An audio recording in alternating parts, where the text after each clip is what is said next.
কোনো ফরম্যাট থেকেই আনুষ্ঠানিক অবসর নেয়নি দাবি সাকিব আল হাসানের। দেশে ফিরে একটি পূর্ণাঙ্গ সিরিজ খেলে ক্রিকেটকে বিদায় জানানোর পরিকল্পনা খেলতে চান আসন্ন বিপিএলও। বিপিএলে জাকির আলী অনিকের জন্য নিজেকে প্রমাণের আদর্শ মঞ্চ। দ্রুতই তার রানে ফেরার আশা আশরাফুলের। বিশ্বকাপের আগে বিশেষ ক্যাম্পে ক্রিকেটারদের ঘাটতি দূর করার চেষ্টা।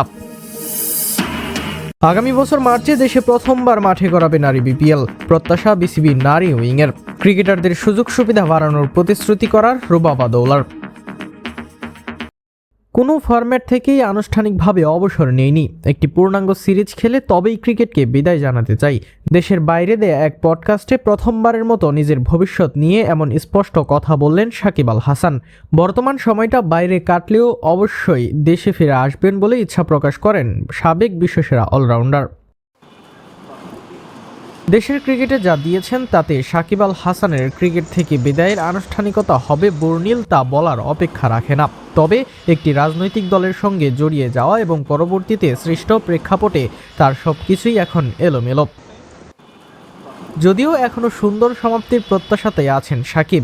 ক্রিকেটের সংক্ষিপ্ত সংস্করণের শেষ ম্যাচ জাতীয় দলের জার্সিতে সাকিব খেলেছিলেন গেল বিশ্বকাপে। জানিয়ে আনুষ্ঠানিকভাবে কিছু না বললেও ভারতের বিপক্ষে নিজের শেষ টেস্টে মাঠে নামার আগে সাকিব দিয়েছিলেন অবসরের ইঙ্গিত। তবে এবার আর কোনো ইশারা ইঙ্গিত নয়, সোজা ব্যাটেই নিজের অবসর ভাবনা জানালেন সাকিব আল হাসান। আনুষ্ঠানিকভাবে আমি এখনও অবসর নিইনি। আমার প্ল্যান হচ্ছে বাংলাদেশে ফিরে গিয়ে একটি পূর্ণাঙ্গ সিরিজ খেলা, টেস্ট, ওয়ানডে এবং টি-20, 3 ফরম্যাটেই এবং অবসর নেওয়া। এটাই আমার প্ল্যান। একটি সিরিজ খেলেই 3 ফরম্যাট থেকে অবসরে যেতে চাই। বিগত দিনে সাকিবের দেশে ফেরা নিয়ে বহু কথা হয়েছে। বল নিজেদের কোর্টে থাকলেও বারবারই তা অন্যের কোর্টে পাস করেছে বিসিবি। সাকিবের রাজনৈতিক সংশ্লিষ্টতা এমন পরিস্থিতি তৈরি করেছে বলেই বিশ্বাস করেন অনেকে। যদিও সাকিবের বিশ্বাসটা ভিন্ন, যে রাজনৈতিক পরিচয় থাকুক না কেন আবারও দেশে ফেরার বিষয়ে বদ্ধপরিকর মিস্টার 75। নিউ ইয়র্কে আমার সময়টা ভালোই কাটছে। আমি যদি অনেকের সাথে থাকতে চাই, অনেক বাংলাদেশের সাথে, সেটা চাইলেই পারি। আবার একা থাকতে চাইলেও সেটাও পারি। তবে অবশ্যই আমি দেশে ফিরতে চাই। আমি বাংলাদেশের ছেলে, আমি বাংলাদেশে ফিরে যাব। গেল বছর কানপুর টেস্টে ভারতের বিপক্ষে বাংলাদেশের হয়ে শেষ ম্যাচ খেলেছিলেন সাকিব। ওয়ানডেতে তার শেষ ম্যাচটাও ভারতের মাটিতে শ্রীলঙ্কার বিপক্ষে। গত বছর ওয়েস্ট ইন্ডিজ সফরে দারুণ পারফর্ম করেছিলেন জাকির আলী অনিক। তবে বর্তমান সময়ে একেবারেই ভালো যাচ্ছে না তার। এশিয়া কাপ থেকেই রান নেই জাকিরের ব্যাটে। আয়ারল্যান্ডের বিপক্ষে 2 টেস্টের একটিতেও সুযোগ পাননি। টি-20 সিরিজের একটিতে সুযোগ মিললেও ভাগ্য সহায় হয়নি 27 বছর বয়সী এই ক্রিকেটারের। জাকিরের অফ ফর্ম নজর এড়ায়নি ব্যাটিং কোচ মোহাম্মদ আশরাফুলের। আয়ারল্যান্ড সিরিজে বাংলাদেশ দলের ব্যাটিং কোচের দায়িত্ব নিয়ে জাকিরের ব্যাটিংয়ের উন্নতিতে বেশ কিছু কাজ করেছেন অ্যাশ। সামনেই বিপিএল। এবার বিপিএলে নোয়াখালী এক্সপ্রেসের হয়ে খেলবেন জাকির আলী অনিক।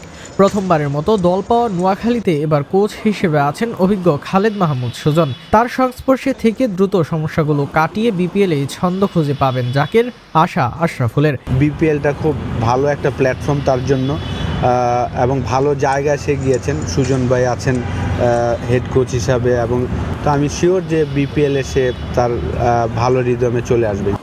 আয়ারল্যান্ডের আগে মিরপুরের বিশেষ ক্যাম্পে অনুশীলনে নিজেদের ঝালিয়ে নিচ্ছেন ক্রিকেটাররা। 26 ডিসেম্বর বিপিএলের আগে ফাঁকা স্লট পেয়ে চলছে ক্রিকেটারদের প্রস্তুতি। ব্যাটারদের ব্যক্তিগত পারফরমেন্সের ঘাটতি দূর করতে সাইফ, ইমন, তানজিদ হাসান, তামিমদের নিয়ে কাজ করছেন আশরাফুল।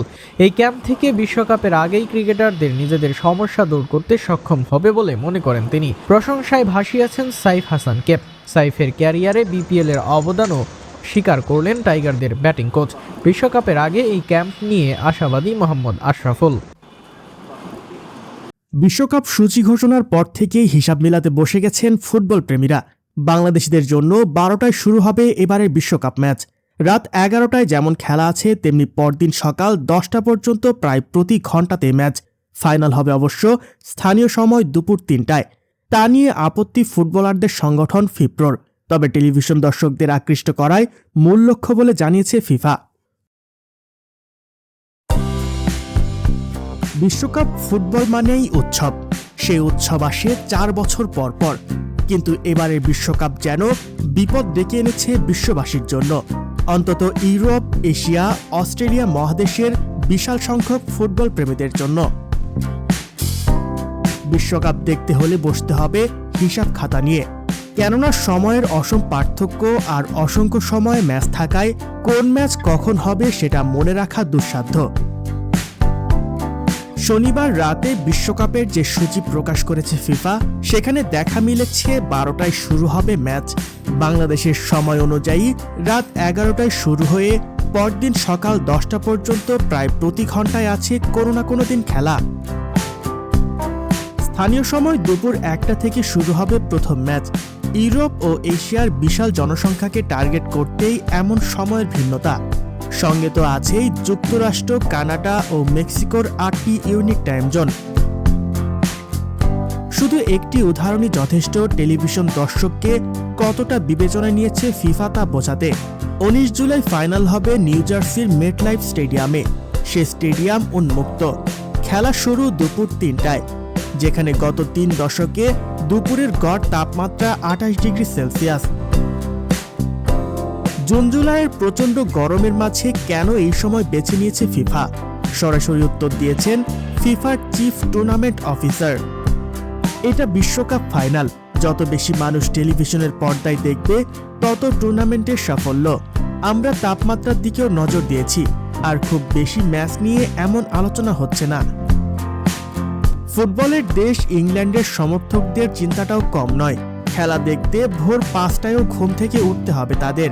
পেশাদার ফুটবলারদের সংগঠন ফিপ্রো অবশ্য প্রবল আপত্তি জানিয়েছে বিশ্বকাপের এমন সময় নিয়ে। সূচি বদলের দাবিও তাদের। বিশেষ করে কানসাস সিটি, মায়ামি, মন্টেরি নিয়ে শঙ্কা বেশি। তবে ফাইনালের ভেন্যু নিউ জার্সি নিয়েও চিন্তা কম নয়। প্রচণ্ড গরমের মাঝে একটু হলেও স্বস্তি বিশ্বকাপের 4 ইনডোর স্টেডিয়াম। যুক্তরাষ্ট্রের ডালাস, হিউস্টন ও আটলান্টার সাথে কানাডার ভ্যানকুভারও সেই তালিকায়।